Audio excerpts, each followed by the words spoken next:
So I've started the Melbourne Military Railway. As I said before, I've been doing some background reading and bought a few books that's got some helpful photographs in it. Details what locomotives were used at the time, when the army used it, and when they borrowed stuff off the LMS, and when they started to use more of their own locomotives. So first the historical detail, some first-hand accounts of some of the soldiers too, from the Royal Engineers that trained there and went to the bridge building school.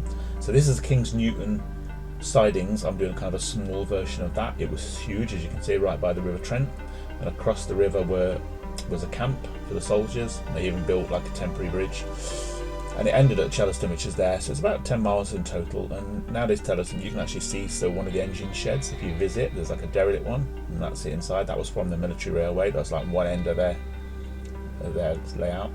That's the bridge that's still there from the double track that used to be there in the past. But they used to build other bridges like this military bridge, because they were taught how to build them, and bridges with pontoons on as well. So it's an example of those. And there are photographs building the metal bridges and building the pontoons with pontoons in the river. There are American locos there, like these, and I've got a couple of those to use on it. And these were used on the Longmore Military Railway as well as Melbourne. They're an American World War II diesel, and one's coming out as a model. These are existing buffer stops that are still there, and I've seen the 135 scale models, but not 176. So I might make my own ones, so they're a little bit more like the ones they used. So I started to do some of the bridges. And this is just putting some ballast on track to fit into the bridge. I just tacked it down temporarily. And this is a first spray with undercoat, and that's just them drying the ballast inside the bridges.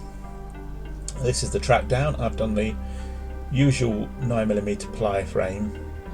It's got 8 points on it with wiring underneath. They're not in yet. And this is me starting the river on one end of the foam stuff, which was really messy. I used a wire brush to kind of give it a shape of the river, and then I always put plaster in it, because with plaster it's easier to paint, and plus it helps how I would help waterproof it, which is going to be handy when I put the water in.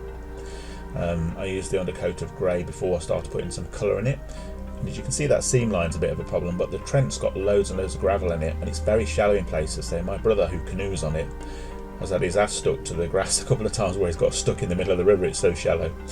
So I'm having a farm at this end, so this is just some rough layout of the buildings that I might use. This is right near the end of the layout as you go through the tunnel, and the signal box at this side, and an industrial building. So I've got things to photograph as backgrounds.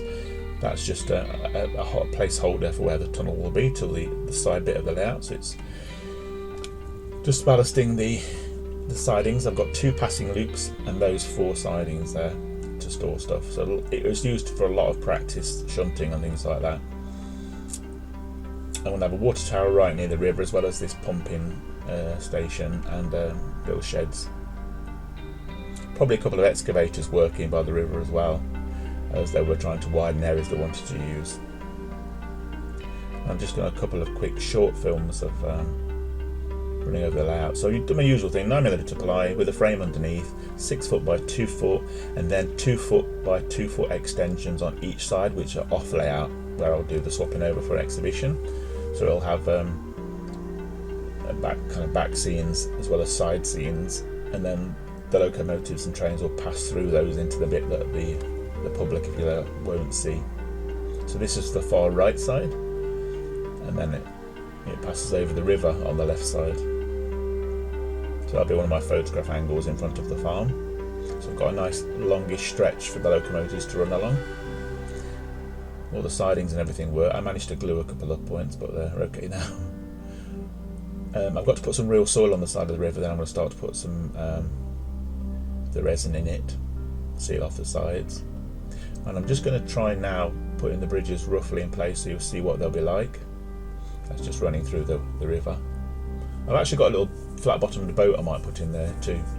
I'm not sure if it would be too much to add that, but I've got one to try. I think the resin that needs painting. So this will be just past the rivers, off the board as well. So that's the pontoon, but I've actually ordered another pontoon now that's a resin model. So that's the Airfix one.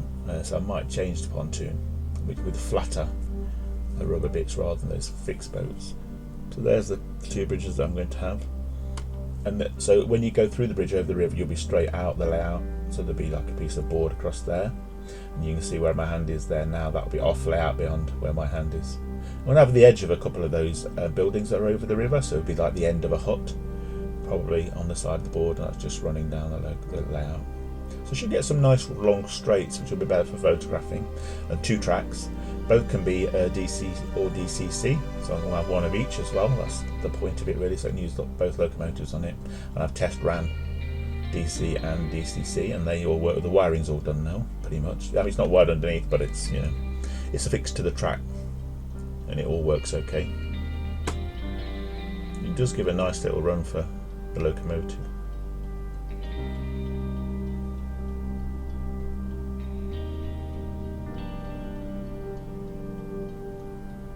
And that's where I'm at so far. Got to start doing some scenery now. Let's stick the buildings down, work out where my little road's going to be.